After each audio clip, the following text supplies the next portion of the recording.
아멘. 오늘 아침 저희에게 주신 은혜 말씀은 마태복음 20장 29절부터 34절입니다. 마태복음 20장 29절부터 34절의 말씀을 봉독해 드립니다. 하나님 말씀이 들릴 때 여러분의 귀와 심령이 은혜 있기를 바랍니다.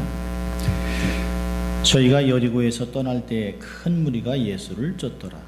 소경 둘이 길가에 앉았다가 예수께서 지나가신다함을 듣고 소리질러 가로되 주여 우리를 불쌍히 여기소서 다윗의 자손이여 하니 무리가 꾸짖어 잠잠하라 하되 더욱 소리질러 가로되 주여 우리를 불쌍히 여기소서 다윗의 자손이여 하는지라.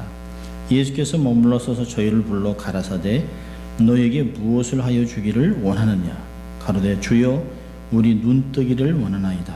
예수께서 민망히 여기사 저희 눈을 만지시니 곧 보게 되어 저희가 예수를 쫓으니라. 아멘.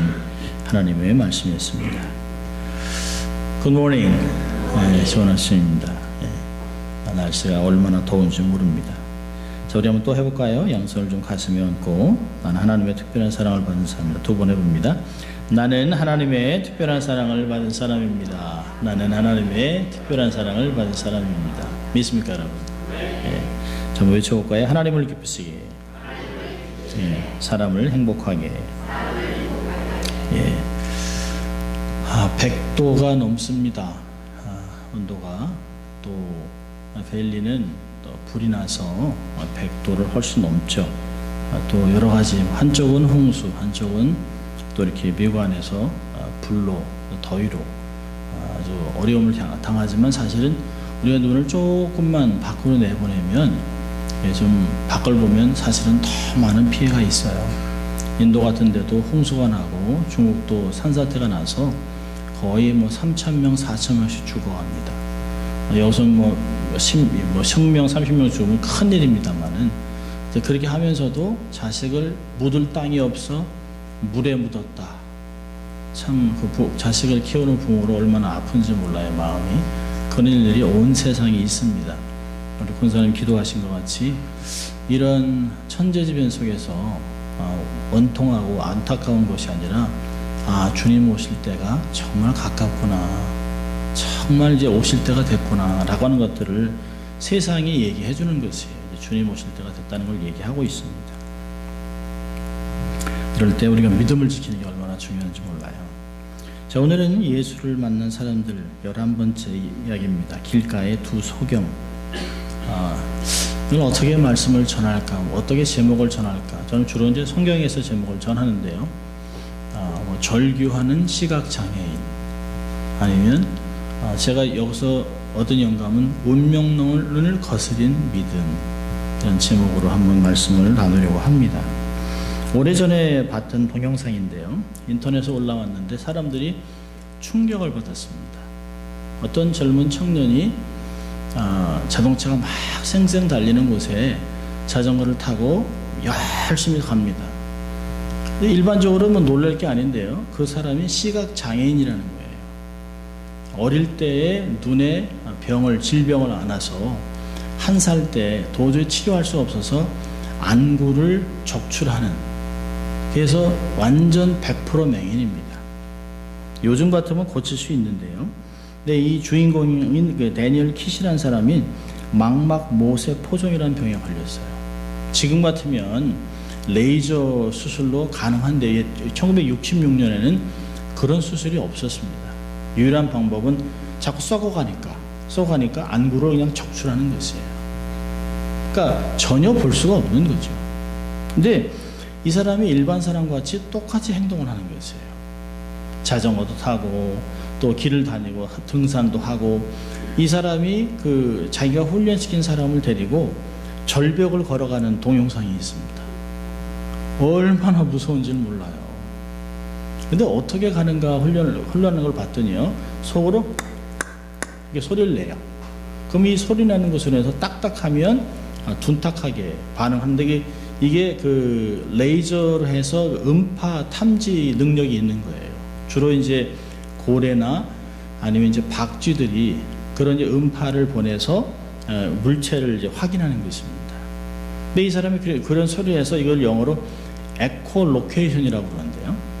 그래서 다니면서 계속 하면서 이렇게 합니다. 그래서 텔레비 한번 나온 걸 봤는데 전혀 모르죠. 그런데 사람이 이쪽에 많이 앉아 있고 사람은 적게 앉아 있는데 하더니 소리를 딱 내보더니 여기는 사람이 많이 있고 이쪽엔 사람이 많이 없네요라고 하는 사람이 너무 놀라서 박수를 치고 그랬습니다. 다니엘 킷이라는 한 사람을 통해서 사람들에게도 이 적용될 수 있는 길이 열렸습니다. 지금도 어린아이들이나 좀 이렇게 그걸 따라오려고 하는 사람들에게 계속해서 훈련을 시킵니다. 그래서 어린아이들, 어떤 이제 청년들, 노인들까지 따라가는 사람들이 있어요. 사실 희망의 빛을 전해준 것이죠. 비록 보진 못하지만 느끼는 것입니다.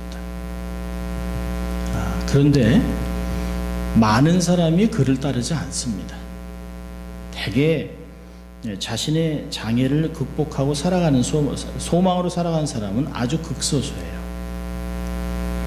대개는 팔자려니 또 운명이려니 그리고 전생에 내가 무슨 죄를 많이 져서 업보다라고 생각을 하고 그냥 그것을 그냥 장애를 안고 살아가는 데 익숙해지려고 합니다.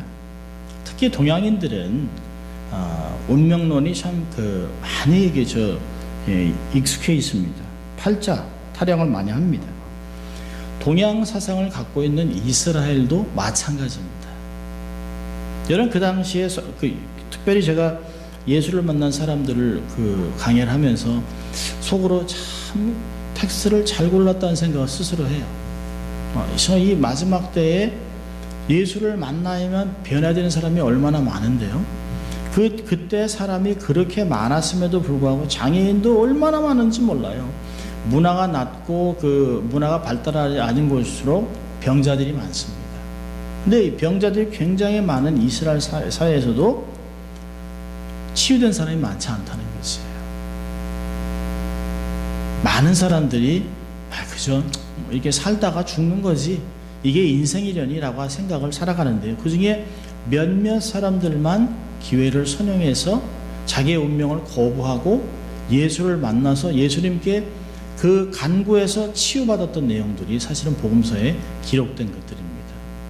예수를 만난 사람들, 주님이 만나준 사람도 있지만 주로 주님께 찾아온 사람들입니다. 어떤 사람들은 잘못하면 돌로 맞아 죽을 수도 있어요. 어떤 사람들은 아주 매장이 될 수도 있는 그런 사람들이 주님께 찾아와 생명을 걸고 찾아와서 치유를 받은 사람들의 이야기들이 많습니다.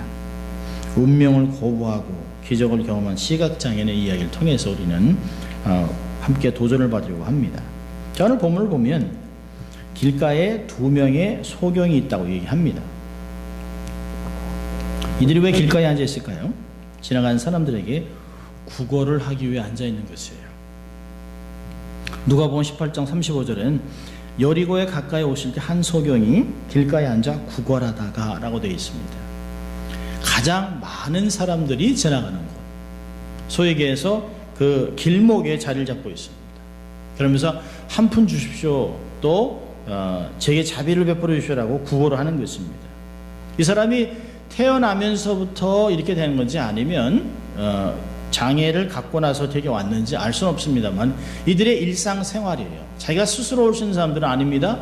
누군가 이 사람들을 잘 데려다가 한 곳에 사람들이 보기에 가장 좋은 곳, 자기들이 편한 자리가 아니죠. 자기가 아무리 편하고 그늘에서 좋은 곳에 있다 할지라도 지나가는 사람이 볼 수 없다면 소용없어요. 그러니까 이 사람이 덥던 땡볕 아래에서 사람들이 가능한 많이 지나다니는 그곳에 앉아서 구걸을 하고 있는 것입니다. 이 사람들은 구걸을 하면서 돈을 벌어서 자기의 생계와 또 가족을 돌본 일을 했는지도 몰라요. 뜨거운 태양 아래서 아무것도 보이지 않는 캄캄한 시각으로 사람들에게 자기가 어떻게 보여질지 전혀 예상할 수가 없습니다. 오직 사람 발자국 소리, 짐승 소리, 가끔 그릇에 떨어지는 동전 소리를 듣게 되죠. 그러면 만져보고 얼마인지 집어보는 것, 그게 그들의 일상생활입니다. 아마 우리도 지금은 좀 덜합니다만은 한 70년, 60년 후반에서 70년 때는 얼마나 거지들이 많았는지 몰라요. 가는 곳마다 또 뭐 다리 밑에 막 굴다리에 모여 살고 이러면서 앵벌이들도 많고 그냥 그때는 거지들이 다니면서 아침마다 저녁마다 밥을 얻기 위해서 두드리고 밥을 얻어먹고 했던 일들이 얼마나 많은지 몰라요. 이때도 예수님 당시에도 굉장히 많은 사람들이, 지금도 중동에 가면 길거리에 거지들이 앉아서 자기들이 구걸하고 있는 것들을 자주 볼 수 있습니다. 여러분, 장애인들의 특징은 일반적으로 장애인들이 어느 한 장애가 있으면 다른 영역은 잘 발달되어 있습니다. 시각장애인들은 보지 못하지만 그들은 청각, 후각, 촉각이 굉장히 발달되어 있습니다. 하나님이 그들에게 살아갈 수 있는 길을 주시는 것이에요. 그래서 다른 곳에 메이크업 될 수 있도록 되어 있습니다. 시각장애인 중에서도 가수도 있습니다. 대개 이들은 절대음감들을 갖고 있어요. 1970년에 그 맹인 가수 이용복 씨, 지금은 아마 집사님이신 것 같아요. 장로님인지 간증하는 것도 제가 들었는데요. 이분이 뭐 줄리아, 뭐 물장구 치고 뭐 진달래 먹고 뭐 이런 그 다람쥐 쫓던 어린 시절 뭐 이런 노래도 부르고 사랑의 모닥불 뭐 이런 것들이 많았습니다. 노래도 잘하지만 기타를 얼마나 잘 치는지 몰라요. 12줄짜리를 갖고 와서 기타를 치는데요, 꼼짝은 안 하죠. 밸런스를 잡다 그렇죠. 얼마나 노래도 잘하고 잘 치는지 모릅니다. 또 전 세계적으로 유명한 스티비 원더, 피아노 얼마나 잘 칩니까? 막 부럽습니다. 그 사람이 맹인이라는 게 안타깝긴 하지만 노래 잘하지요, 피아노 잘 치지요, 돈 잘 벌지요, 큰 집에 살지요. 그런 것들이 굉장히 많습니다. 이 특별히 소경들은 귀가 밝습니다.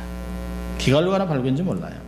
근데 여러분, 길가에 앉아서 구걸하던 두 소경 이 사람들이 웅성거리는 소리를 듣습니다. 궁금해서 이게 뭔 일이냐고 물어봅니다. 그러니까 평소보다 많은 사람이 지나가고 막 사람들이 와 하고 지나가는 소리를 하니까 늘상 듣던 소리와 다르니까 이야기를 하는 거예요. 도대체 어떤 일이 있습니까? 라고 물어봅니다. 근데 나사렛 예수가 지나간다는 얘기를 합니다. 근데 놀라운 반응을 해요. 이 사람들이 마치 생명줄을 잡은 기회를 선택했습니다. 그리고 얘기하죠. 여기 성경에도 보면 그 30절에 소리 지릅니다. 주여 우리를 불쌍히 여기소서 다윗의 자손이요. 소리를 다해서 질렀습니다. 근데 소경들의 절규에 무리들이 싸늘할 반응합니다. 꾸짖어 잠잠하라. 이건 그냥 읽으면 안 돼요. 그냥 여기 보면 다른 복음에는 많은 사람들이 지속적으로 반복해서 얘기해. 요즘 같으면 shut up, be quiet, shut up 뭐 이런 뜻이에요. 한국말 같으면 조용히 하지 못해? 야! 랍비가 지나가는데 조용히 해! 뭐 이런 겁니다. 무리들이 거듭해서 소경을 매정하게 질타하고 있습니다. 아주 날카로울 정도의 꾸지람을 하는 것이에요. 사실 돌봐주고 도와줘야 될 사람들을 함부로 취급하고 있습니다. 여러분, 놀랍게도 세상은 연약한 자들에게 갑질을 합니다. 우리는 대개 그러죠. 제가 언제 갑질했습니까? 갑질하는 사람은 싫어하지만 우리는 태생적으로 연약한 자들에게 갑질을 합니다. 세상은 가난하고 연약한 사람들을 돌봐야 될 의무가 있지만 세상은 건강한 사람들은, 부자들은, 잘난 사람들은 연약하고 장애가 있는 사람들의 소리를 들어주지 않습니다. 거부합니다. 귀를 막습니다. 그런데요, 오늘 여기 나와 있는 시각장애인들은 보통 그 갑질을 하면 연약한 자들은 그냥 꼬리를 내리죠. 에이, 또 오늘 뭐 괜히 또 돌겨 맞을라, 조용히 있자 뭐. 근데 오늘 본문에서는 이렇게 더욱 소리질러 가로되 주여 우리를 불쌍히 여기소서 다윗의 자손이 하고 있습니다. 자기들의 사람들의 책망에도 불구하고 소문으로 들었던 예수, 아마 귀가 밝으니까 사람이 지나가는 소리도 많이 들었겠죠. 젊은 랍비가 막 사람을 막 고치고 얼마 전에 귀신도 쫓아냈대, 안진뱅이도 일어났대, 38년 된 병자가 일어났다네, 이런 얘기를 들으면서 예수에 대한 이야기를 듣습니다. 그리고 그것이 내게도 임할 때가 오겠다라고 하는 소망을 갖고 있습니다. 오늘이나 내일이나 계속 그분을 만날 기대를 갖고 있다는 거죠. 지난주에도 말씀드렸지만 들려도 믿음이 역사하지 않는 사람들이 있어요. 근데 하나님의 택한 사람들은 소리를 들으면 반응을 합니다. 이 사람들은 사람들의 책망에도 불구하고 필사적으로 도움을 요청해요. 인생의 생명줄을 잡은 심정으로 목이 터져라 외쳤습니다. 여러분, 사람들은 조용히 하라고 그랬어요. 그들을 말렸습니다. 근데 예수님 보세요. 예수님이 발을 멈췄습니다. 32절에 예수께서 머물러 서서 저희를 부릅니다. 아직 일어난 소란에 예수님이 발걸음을 멈춰요. 그리고 그들에게 사실은 당연한 질문을 하잖아요. 뭘 원해? 근데 질문이 독특합니다. 너에게 내가 무엇을 해주기를 원하느냐? 이게 무슨 뜻일까요? I'm ready. 너희들이 나를 어떻게 보느냐에 따라 너희들의 믿음대로 될 것이라고 얘기하는 것이에요. 여러분, 우리가 하나님에게 뭘 원하세요? 여러분, 하나님이 뭘 해주기 원하십니까?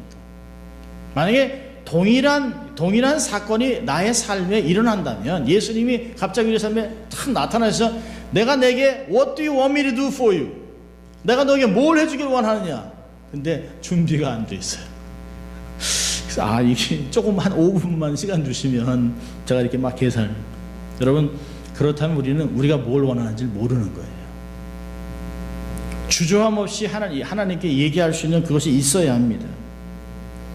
사실 옆에 있는 사람들이 무슨 대화를 저런 대화를 하고 있는가. 근데 시각장애인들과 예수님은 교감을 하고 있습니다.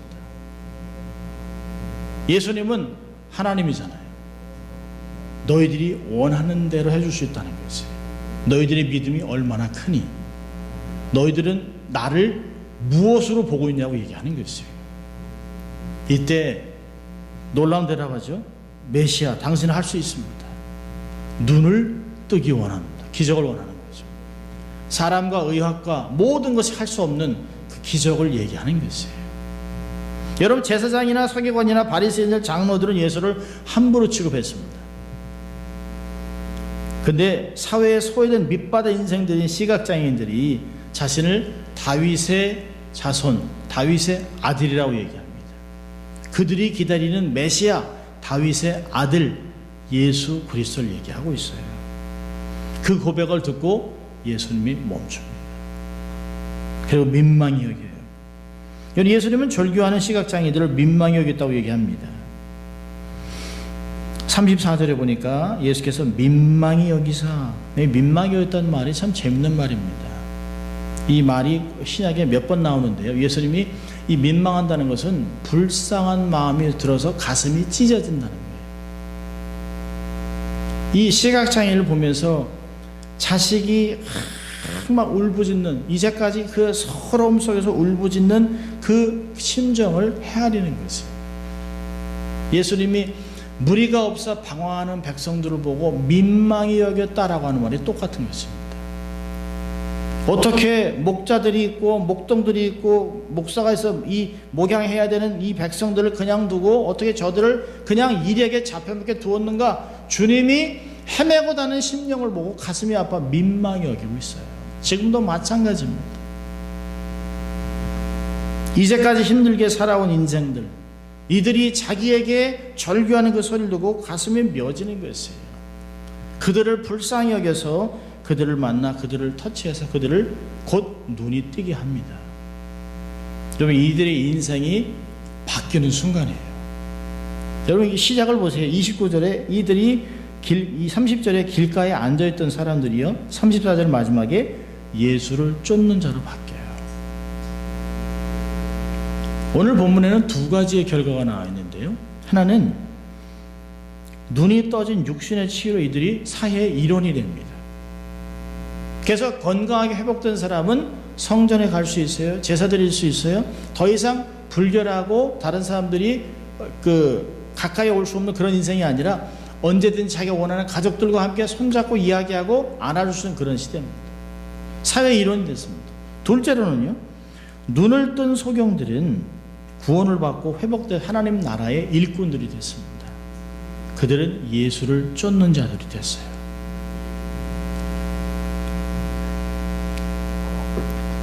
놀라운 것은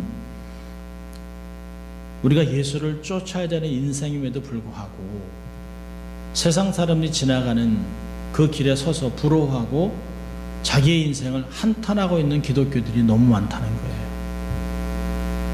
나도 저렇게 한번 살아봤으면, 나도 저렇게 좋은 차 한번 몰아봤으면, 나도 저렇게 큰 집에서 한번 살아봤으면, 나도 정말 저렇게 유명해졌으면, 그리고 신세 한탄을 하고 살아가는 기독교인들이 얼마나 많은지 몰라요. 자, 오늘 교훈 두 가지를 보려고 하는데요. 하나는 운명론을 거부하십시오. 우리는 가끔 이런 얘기합니다. 나는 이래, 원래 이래, 우리 원래 집안이 별로 안 좋아, 개천에서 용나나. 여러분, 세상이나 환경이나 집안 배경을 탓하지 마세요. 저는 배운 게 많이 없어요. 가방끈이 짧아요. 아무것도 잃을 수 없는 비겁한 인생이 되는 것이에요. 운명론은 어떤 것일까요? 어떤 도전도 하지 않습니다. 세상의 풍습에 길들여지는 것이 운명론입니다. 여러분, 징기스칸의 명언을 한번 들어보세요. 징기스칸이 이렇게 얘기했습니다. 집안이 나쁘다고 탓하지 말라. 나는 9살 때 아버지를 잃고 마을에서 쫓겨났다. 가난하다고 말하지 말라. 나는 들쥐를 잡아보며 연명했고 목숨을 건 전쟁이 내 직업이고 내 일이었다. 작은 나라에서 태어났다고 말하지 말라. 그림자 말고는 친구도 없고 병사로만 10만, 백성은 어린애 노인까지 합쳐 200만도 되지 않았다. 배운 게 없다고 힘이 없다고 탓하지 말라. 나는 내 이름도 쓸 줄 몰랐으나 남의 말에 귀 기울이면서 현명해지는 법을 배웠다. 너무 막막하다고 그래서 포기해야 되겠다고 말하지 말라. 나는 목에 칼을 쓰고도 탈출했고 뺨에 화살을 맞고 죽었다가 살아나기도 했다.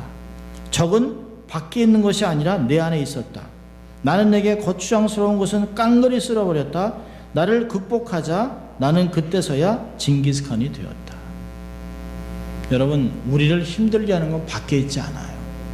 세상이 아닙니다. 나를 절망시키는 것은 바로 내 안에 있습니다. 잘못된 생각. 제가 나눠드리는 그 속죄에 보면 사람이 자기가 어떻게 자기를 보느냐에 따라 자기의 시각이 바뀌고 활동 범위가 바뀝니다. 여러분, 운명을 예수로 개혁하세요. 그게 믿음입니다. 하나님의 말씀과 비전으로 삶을 변화시키세요. 지금 이것이 다가 아닙니다. 지금이 이제 지나가는 과정일 뿐이에요. 우리가 하나님 주신 과제가 있습니다. 도달해야 될 장소가 있어요. 하나님 주신 비전이 있습니다. 그것을 가져가는 과정 중에 있습니다. 이게 다가 아닙니다. 여기에서 낙심하고 좌절하고 원통해하고 안타까워하지 말라는 것이에요. 개혁하고 또 개혁하십시오. 여러분, 사람의 힘으로는 불가능하죠. 그러나 하나님 힘으로는 뭐든지 가능합니다. Everything is possible in Christ. 하나님이 여러분의 삶을 안과 밖을 바꾸게 하세요. Let God transform you inside out. 하나님만 할 수 있어요. 환경이 바뀌어서 사람이 바뀌나요? 아니요, 그렇지 않아요. 환경은 전혀 변하지 않는데도 내 안에 바뀌어 비전이 내 안에 싹이 트기 시작하면 내가 환경을 바꿔나갈 수 있는 사람이 되는 것이에요. 개발하세요. 성장하세요. 성숙해서 열매를 통해 하나님의 영광을 드러내는 여러분 되시길 바랍니다. 자, 두 번째 교훈은 운명론을 거부하면서 간절함을 믿음으로 표출하세요. 간절함을 믿음으로 표출하는 것이에요. 주의 걸음을 멈추게 하십시오. 언젠가부터 우리의 기도 소리는 적어졌습니다. 언젠가부터 우리의 기도는 줄어들었습니다. 언젠가부터 우리는 공중에서 기도하는 것을 부끄러워하기 시작했습니다. 오래전에는 한 20-30년만 해도 공항에 가면 단기 선교를 나가는 사람들이 찬양을 하고 손을 잡고 기도하고 큰 소리로 기도했었습니다. 지금은 그냥 조용히 기도합니다. 조용히. 여러분, 세상은 기도하는 사람들을 별로 즐거워하지 않습니다. Very hostile to Christianity. 기독교에 대해서 아주 적대적이에요.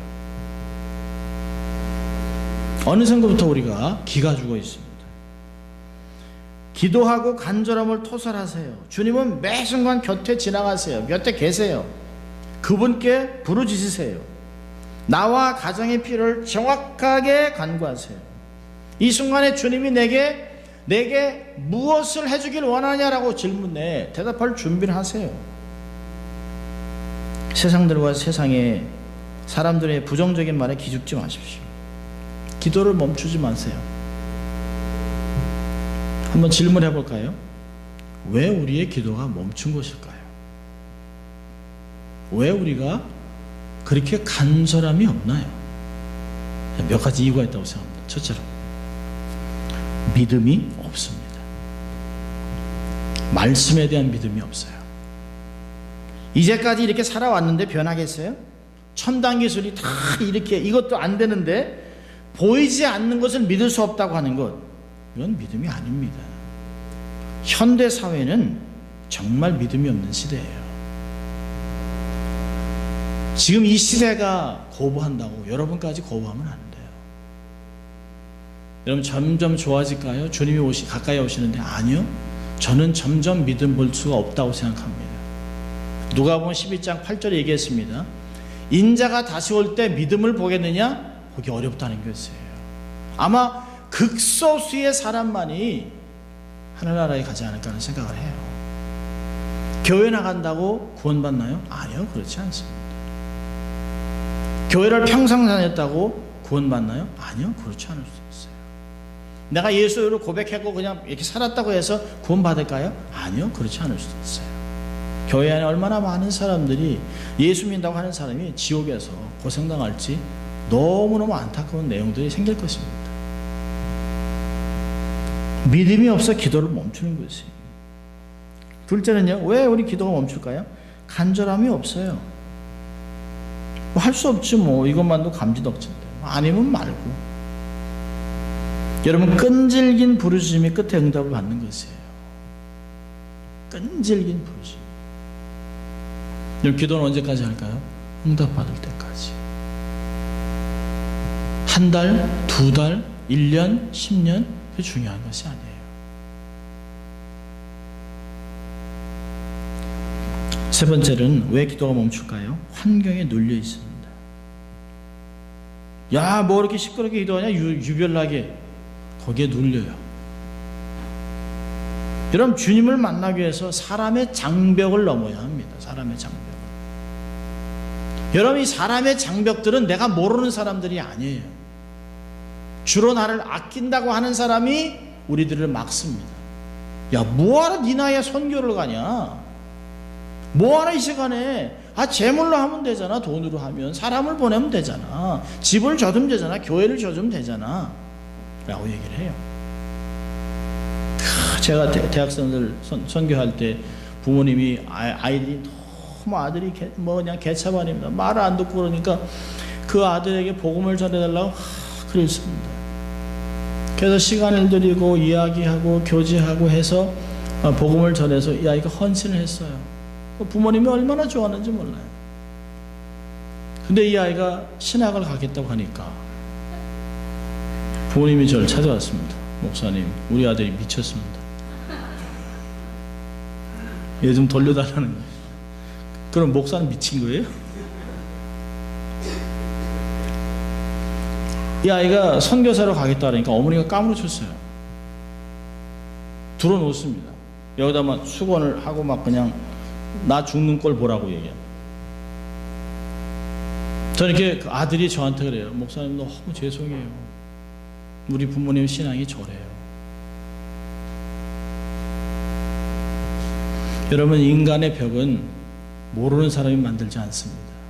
소위 나를 아끼고 잘 사랑하고 나를 돕는다고 하는 가족, 친지, 어떤 때는 영적인 지도자들이 그럴 수 있어요. 그렇게까지 안 해도 돼. 그럴까요?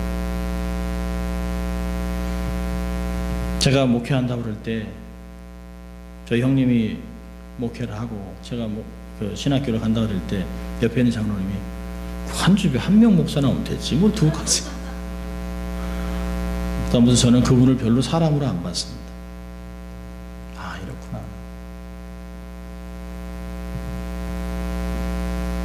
여러분 간절함으로 장애물을 뛰어넘으세요. 자, 네 번째로는 왜 기도가 멈출까요? 소망이 없어요. 소망을 갖지 못해요. 변화를 주시면 무엇을 어떻게 할 것인가에 대한 그림이 없어요. 한 번도 생각해 본 적이 없어요. 이걸 통해서 뭘 하겠다는 것도 없습니다. 여러분, 세월이 가면서 점점점 사람들의 믿음이 어떻게 바뀌냐면 될 대로 되라로 바뀝니다. 이렇게 가다가 한평생 가는 거예요. 이러다 사고 없이 잘 죽으면 되는 거예요. 대충 살다 가면 되는 거지. 인생은 그렇지 않습니다. 인생은 항상 정상을 향해 가는 거지. 80대면 인생이 쉬울까요? 아니요, 쉽지 않습니다. 더 큰 도전을 해야 합니다. 도전이 없는 인생은 후퇴하는 거예요. 도태하는 것입니다. 더 이상 하나님 나라에 필요가 없어요. 간절함을 갖고 계세요. 내가 주를 향한 열망이 없다면 나는 지금 후진하고 있는 거예요. 지금 도태하고 있는 거예요. 내가 주를 위해, 내가 아무것도 없지만 내 안에 자꾸 비전이 생기고 주를 위해 이것을 하고 싶고 저것도 하고 싶고 선한 소원이 있다고 하는 것은 앞으로 전진하고 있다는 것이에요. 그런데 아무것도 없어요, 가진 게 없어요, 자꾸 현실의 감각이 자꾸 뛰어나면 내가 도태하기 시작하는 것이에요. 그리고 놓고 편안한 것을 추구하면 여러분은 살았으나 죽었다라고 하는 교회와 똑같은 것이에요.